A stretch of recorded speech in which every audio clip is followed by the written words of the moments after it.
Good afternoon, everyone. This is Coach Nanay. And andito na naman po tayo sa ating next episode for Coach Nanay Podcast. At napakasaya po ngayong araw na to dahil meron po tayong panibagong guest. Yung guest po natin ay, naku, ang future Wesley So ng Pilipinas.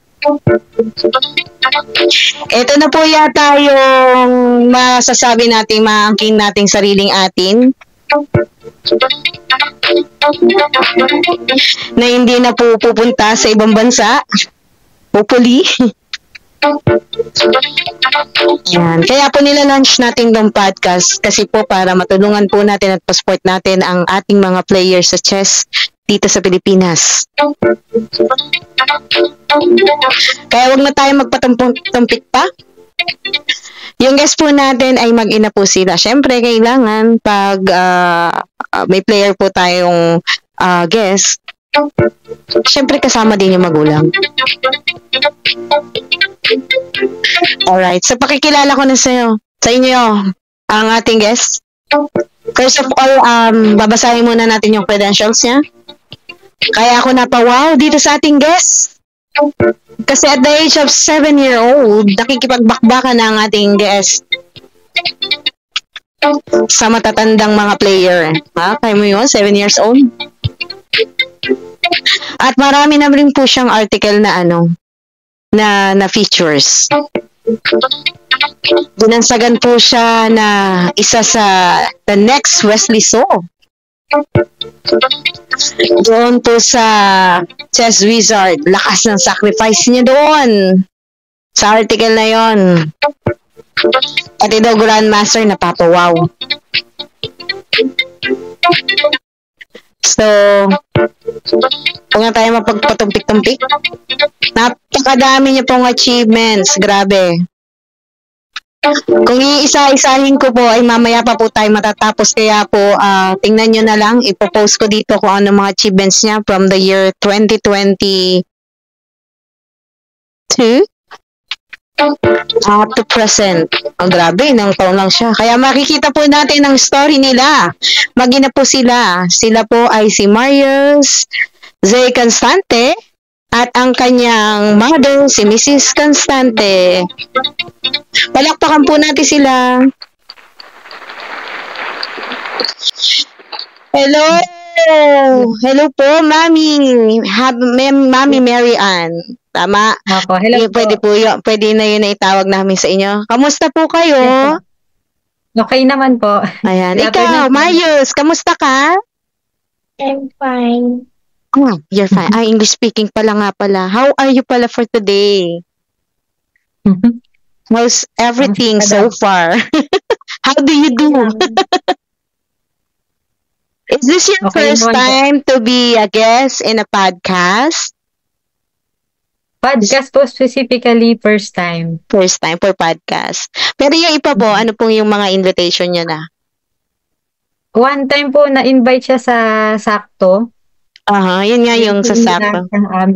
Ano po yun? So, parang interview po na si Chang Ami Perez. Wow, galing naman. Alam ko, taga-saan po ba kayo, mother? Malapit po kami sa North Caloocan, boundary ng Quezon City tsaka Caloocan. I see, ayun.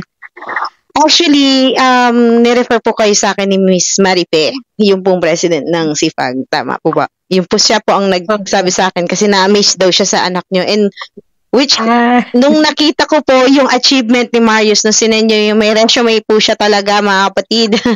May resume po siya, mga ka-coach dyan. At Diyos ko, grabe, as in nawindang ako sa batang to. 7 years old, napakadami niya ng achievement. Grabe, napaka-swerte ng ating mami ngayon dahil mayroon siyang isang genius na anak. So, kamusta po kayo sa inyong buhay-buhay ngayon, sa ngayon? Busy po ba? Meron po kayong mga Opo, medyo kakatapos lang nung kumbaga, Kumbaga sa ano ng yung heavy. tournament. Sunod-sunod po yung ano niya eh. Periodical Opo. exam, Pilipinas Opo. tournament. Mahirap po. Meron po ba kayong work, mami? Or plain housewife po kayo? Sa ngayon po, ano, paraket-raket lang. O parakit-raket?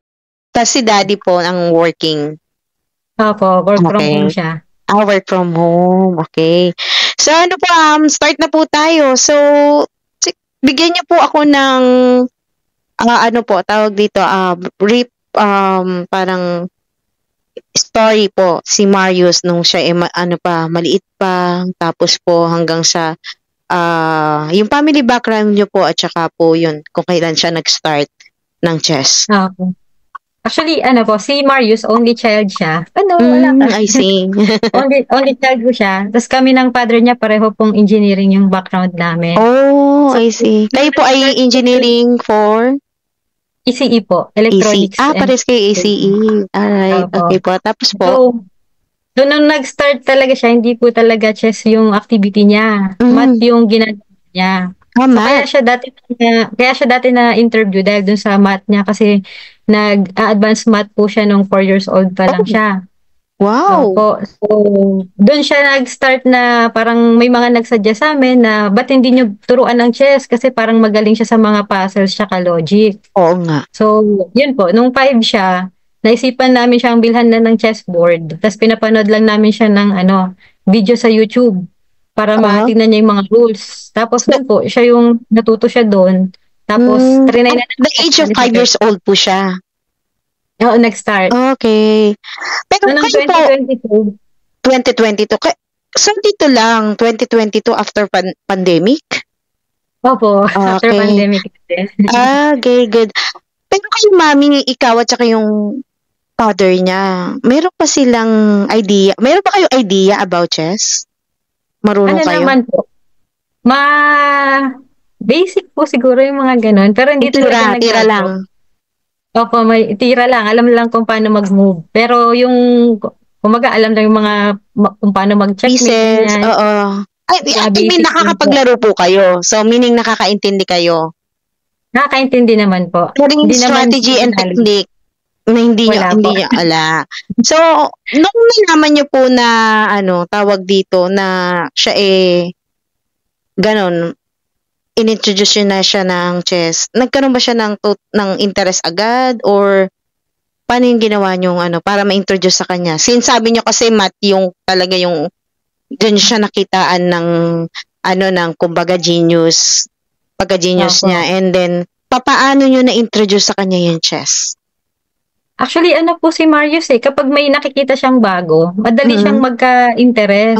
Okay. So, nung nakita niya yung chessboard, siya, takang-taka, to? Tapos, paano to ginagamit? Okay. Di ba kasi yung chess parang puzzle din? Yes, So, nung nakita niya na, may mga puzzle pala to, na-attract agad siya. Ay, kasi talaga? nag-start siya. So, trinay namin since hindi kami familiar pareho ng father niya, naghanap agad kami nung magko-coach sa kanya. Okay. So, nakahanap kayo na magko-coach sa kanya. Sino po yung nahanap nyo? Taga saan? Nag-start po ang first coach po niya ay taga Chess Castle, taga Cavite, online coaching po. Online? Ang galing niya kung online yon. Mahirap mag-coach ng online. Then magaling din yung kanyang coach kasi online. Opo. Sa Cavite, marami talaga sa Cavite Opo. Tapos yun nga, interested siya kasi puzzles. Usually, nag-start sila coach niya, mga mate in 1, mate in 2. Gano'n naman po talaga pag beginning. Pag beginner pa lang, syempre, ipapakilala mo yung mga pieces and then after nan, ayun, papahanap mo na yung puzzle na mate in 1, mate in 2 para maiintindihan nila kung papaano. Ganun po talaga yon. Then, ano po pong nangyari nun? Ayun, so parang natural lang sa kanya na naging interested dun sa chess kasi nga parang puzzle siya. So, pagkatapos after 4 months yata, May to September, sinalin na agad namin siya ng tournament. Tinesting lang namin. Ilang buwan na? Dalawa. Mga ganun. 4 months. 4 months. Okay. Ano po yung nangyari sa kanya doon sa journey niya playing nag-start pa lang siya yung experience niya during tournament? Ano pong nangyari nun? Nung first tournament niya, akala namin di na kami uulit Kasi nakakapagod pala mag-tournament. Oo, magbabantay ka. Opo. Maghapon yun eh. Kiddie tournament yun. Tapos, nandun yung mga yung mga big stars ng, yung mga prodigy, sila Arca, sila Buto, si Ivan ko. So, first time namin silang nag-meet doon. Ay, talaga? Nag-enjoy naman siya. Saan yun? Sa Manila? Sa, ano nga ba yun? Mandaluyong po. Tapos po, ano siya, tawag dito, may kasama siyang coach noong time na yun? Hindi, wala po. Wala Kaka-start pa lang din nila ng coach niya noon. So, paano nyo na-handle yung pagkakataon na yun na isinalang nyo sa tournament? Even kayo, hindi naman kayo nagto-tournament, hindi kayo player. Ano yun? Syempre, nangangapa din kayo, hindi nyo alam yung rules and regulation, di ba? Paano nyo naianda yung bata doon? Ano nga bang ginawa namin? Nung that time po, wala kaming masyadong kilala din talaga. Trinay lang po na, pumunta lang po, nag-register lang po kami dun sa tournament, tapos trinay lang sumali. That time, hindi pa niya alam yung mga rules, yung tungkol sa pag-press lock, bawal pa lang i-press ng pyesa, yung mga ganyan pa po niya alam. Apo. So, doon na din ang dami niyang naba-violation siya. Hindi na-violation ba na? Hindi naman po siya na-violation that time. Wala naman nagreklamo. Hindi ko alam kung meron siyang Kasi minsan mabait yung at least bata pa, at least ang din, siguro pinagbigyan sin siya or hindi sila masyadong mahigpit. Kasi merong tournament na mahigpit talaga, lalo na pag ang isang bata galing sa chess club. May chess club talaga. May chess club po ba siya? Wala din. Hanggang ngayon? Wala din. Ayun ko kasi chess club namin. Ngayon po dumadayo tayo kami. Ngayon po ginagawa namin, dumadayo kami. Malayo po kasi nakapit eh. Malayo kasi kung malapit ka lang dito sa amin kasi marami kong player talagang nag-sparring dito yung mga estudyante namin. Ayan, pero po natin shoutout yan, baka meron pong makaano sa inyo na may chess club dyan somewhere malapit sa inyo. Po natin yun, i-shoutout natin para meron siyang napupuntahan sa school. Sa school wala rin po silang chess club sa school. So, actually, siya yung training po niya sa bahay po talaga ginagawa. Sa online? Weekly? Po online. Weekly po. And how do you handle po yun? Wala kayong alam sa knowledge? Paano nyo paano? Basta susundin nyo lang po yung sinasabi ng coach or trainer? Coach po, opo. Opo, sinusunod lang namin yung mga binabanggit nila. Ang tiyaga mo, mami, ha? Nakaka-proud talaga mga mami, Sobrang effort sa mga anak. Pero, sa future yan, mami, ma-realize nyo na yung hindi kayo manghihinayang doon sa ginawa nyong pagpapagod. Kasi, sa ganyang klaseng tawag dito, mga event talaga, kailangan talaga ng support ng parents. Malaking bagay yun para mag-succeed ang mga usually kung nakapanood niyo yung first vlog namin or first podcast namin with WNN. Ganang-ganan din po yung ng nanay niya as in kasama lagi ganun. So paano niyo prepare si Marius pag yung may tournament? Sasabihin namin, mag-try kang maglaro. Usually online din po. Online? Wala siyang sparring physical? Meron pong isang pupunta dito sa bahay once a week. Kasi yun na po yung parang pinaka-physical na training niya. Okay. Tapos po, yung trainer niya, paano yung niya? Paano po yung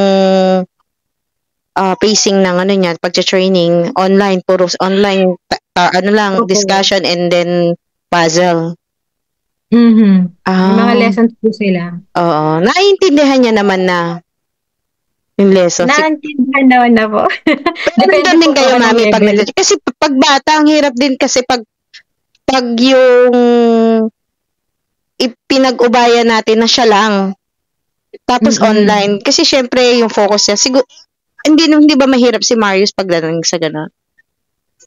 Yung focus po yun po yung wina-workout pa din nung mga coach niya. Kasi may tendency pa rin siya na habang naglalaro kunwari, imbis na sa board niya nakatingin, sa kabilang board nanonood eh. yun yung wina-workout pa din siya. Oo nga, yung focus talaga. Medyo pa rin tumira. Oo, pabilis pa rin siya. So, siyempre pagka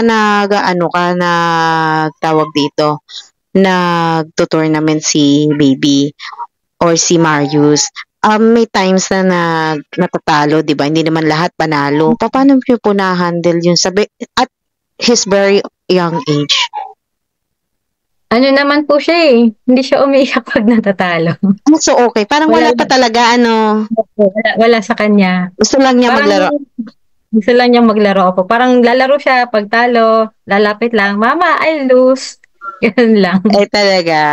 Okay lang. Masyado pang pure yung kanyang ano, no? Wala. Parang okay lang yun sa kanya.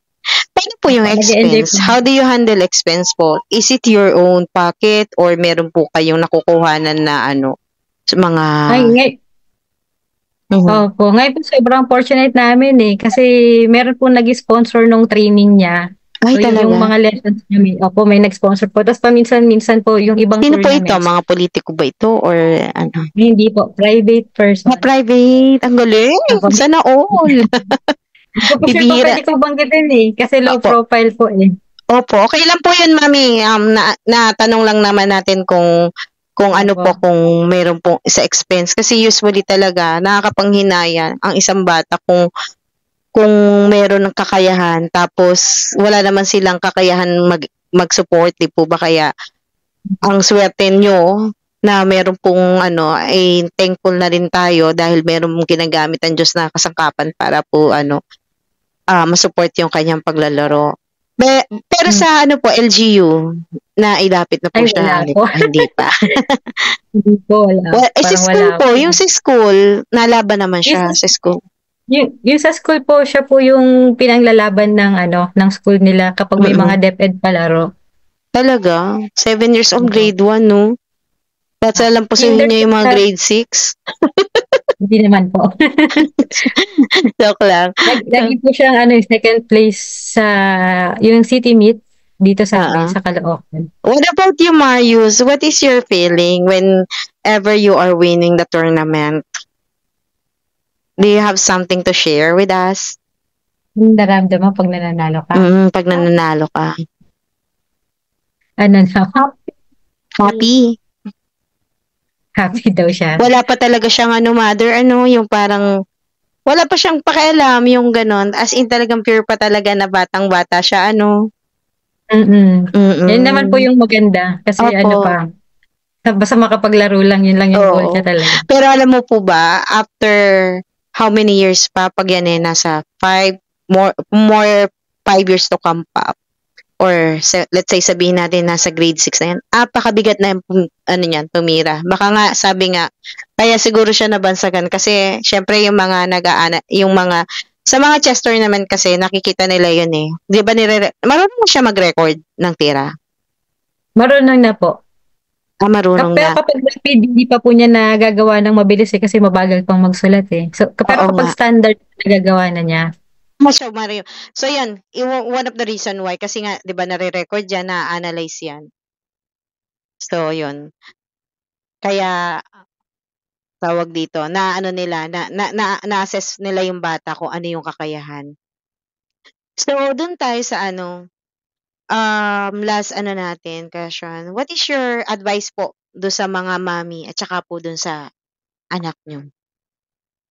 Sa amin po kasi ang lagi lang namin sinasabi kay Marius, basta interested pa siyang maglaro, isusupport po namin siya. Pero kapag dumating yung time na ayaw na niya, hindi rin naman din namin siya pipilitin. So, siguro yun din sa ibang mga parents, basta hayaan lang yung anak nila support na maglaro, lang. isupport nila kung kayang isupport as much as possible. Opo. And yun po siguro. Kasi enjoy lang. enjoy lang. Wag masyadong no. Ang bata pa naman si Marius. Ako din kasi dati yung ganyang edad ng anak ko, wala pa talaga, mahirap. Pero napakalaki mo, Mami, kasi ako, yung anak ko, tawag dito, nung siya ganyang edad, talagang mahirap siya turuan. So, buti nakakita ka ng isang magko-coach sa kanya na talagang tinutukan siya. And napakagandang pagkakataon yan para sa inyo. Ano po yung mai-advise nyo para sa anak nyo saka sa pamilya nyo? Kay Marius po, basta basta enjoy ka lang lagi, ha? Saka wag masyadong get, yun lang. Makulit po kasi Si Marius, anong masasabi mo kay Mami? Anong mo? Anong message mo kay Mami? Ay, message mo daw sa akin. Message mo. I love you. I love you. Sweet. Nakakatuwa naman. Nakakatuwa siya. Alam mo, Marius, pe-pray ko talaga na mag-succeed ka pa and sana sa future ma-feature ulit kita dito na may title ka na ulit. Kasi talagang tatandaan ko yung pagkakataon na ito. And as ano nga po, ang promise ko and pledge ko kasi sa bawat nagiging guest namin dito, na every time na mag-guest sila dito, yun, we will support once na na-monetize na ang channel. Yun naman ang aming ano dito, tawag dito, ang aming pledge para sa mga players. Kasi ang goal po namin dito sa podcast is to support our Filipino chess player po na makapag-compete sa international at makapag-gain ng title, higit sa lahat, maitaas ang bandera ng Pilipinas. Yun po yung aim and goal namin dito sa Coach Nanay Podcast. That's the reason why naghahanap pa ho kami ng katulad ni Marius na may interview dito at ma-feature to give inspiration to our players dito sa Philippines. And also, Mami, baka meron pa po kayong message like ipa-plug like yung mga tututukan namin. I believe meron po kayong Facebook page for Marius, di po ba? You can invite them. Opo. Ay, una po, maraming salamat po sa nag-sponsor kay Marius. Ayun Kasi kung po. wala po yung sponsorship niya, hindi po namin ma-afford yung mga training sessions Opo, na totoo, ginagawa. totoo. And yung mga tournaments din po na nasasalihan namin, maraming salamat po dun sa mga nag-sponsor. Pati po nung nag-Thailand po siya, may mga, kasi po Oo, medyo mabigat yung nag-international ano gastos. rin nga pala to si Marius. Opo. International tour man naman. Grabe. First, Nadaig mo pa talaga ako. Ako din player din ako pero never pa ako nakapag-international. opo. First time niya nung Galing. December eh. Opo. Eh, Oo. yung sagot lang kasi ay yung player lang. So, yung expenses po nung parent na sasama, syempre kailangan pong Opo. gastusan.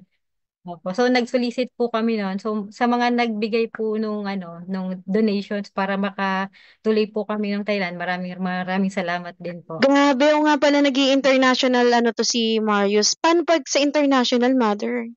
Anong ano nyo, ano nyo doon? Meron kayo natutuluyan o lahat na yun kasama doon sa expense na Opo. binibigay? Opo, kasi yung Isang pamilya kayo? opo, dalawa po kami sumama, first time po kasi. So, so trinay po talaga namin na ma-push na nandun kami pareho May ng rating father na po po ba niya. si Marius sa FIDE? Opo, meron na po. Kompleto na po. Ilan na Standard pong rapid. rating niya? Standard? Sa standard, mabababa pa lang po. 1,500 100? something po eh. 1,580 1,500? yata. 15, Alam mo ba? 15, 1523. Hindi, nadagdagan Okay. yun. 1,500.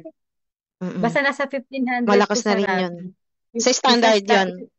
sa standard pala. Yung sa rapid, 16, Saan niya nakuha 1650 po yung yan. rating ni standard last tournament niya? Ay, hindi po. Yung standard niya, nakuha niya nung 6 years old pa po yata siya. I see. Opo. Alright. Tournament po dito sa Pilipinas niya nakuha. Under 20 na tournament.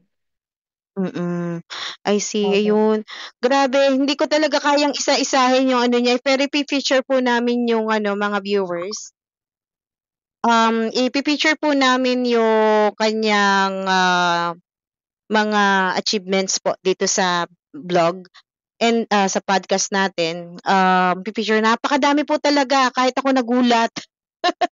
Sa dami. Napakagaling at napaka-bless po kay Mami Mary Ann magkaroon ng ganitong genius na bata. Talagang feeling ko ito na yung future Wesley Song ng Pilipinas, which is na sana dito. And maraming salamat po sa mga nag-sponsor. Sa mga gusto pa pong mag-sponsor, message lang po or comment kayo kung paano mapapaabot yung sponsor po para kay Marius. Mag-comment lang po kayo sa amin and then bibigay po namin sa inyo yung contact information po ng mami niya para po makatulong pa po para sa mga katulad ni Marius na na talagang gustong mag-succeed. Hopefully, Mami, sana magkaroon tayo dito sa Pilipinas ng talaga yung katulad sa ibang bansa, yung privilege para sa mga, meron naman, yun nga lang hindi ganun kalaki talaga compare sa iba. Pero hopefully sana magkaroon para dun sa katulad nila. Kasi sayang kasi yung pagkakataon, 'di ba? Ang dami-daming Opo. magagaling na ganitong mga bata tapos hindi nagbibigyan ng opportunity kasi nga kulang sa budget. Pero hopefully sana yung mga ganitong platform po ay makatulong din po sa mga aspiring players na gustong magtaas ng bandera ng Pilipinas. So, before we gonna end this podcast po again, thank you so much, Mami Mary Ann and Marius, for being our guest for today. And babaunin po namin ang inyong short story.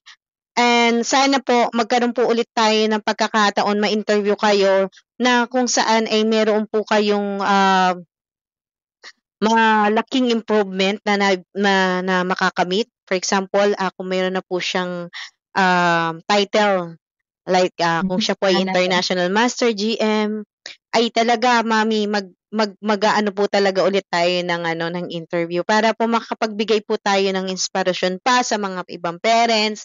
Talaga pong ang ikasasucess ng bata ay nasa magulang din po, support ng pamilya. Ayun po. So may last word po kayo sa viewers natin, Mami? Ayun po, sana rin po i-visit ninyo yung page ni Marius, Marius Love and Marius Constante. Ano ko po siya? Ilalagay ko dito sa link. Apo, ano pa po yun?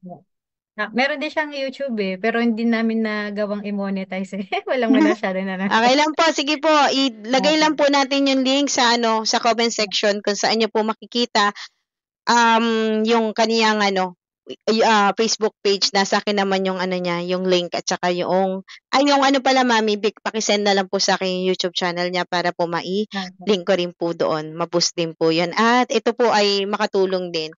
Anyhow, so maraming pong salamat. Again, thank you so much po sa time. I know napaka-hectic po ng inyong schedule, napaka-busy, pero binigyan niyo po kami ng pagkakataon po na ma-interview po kayo.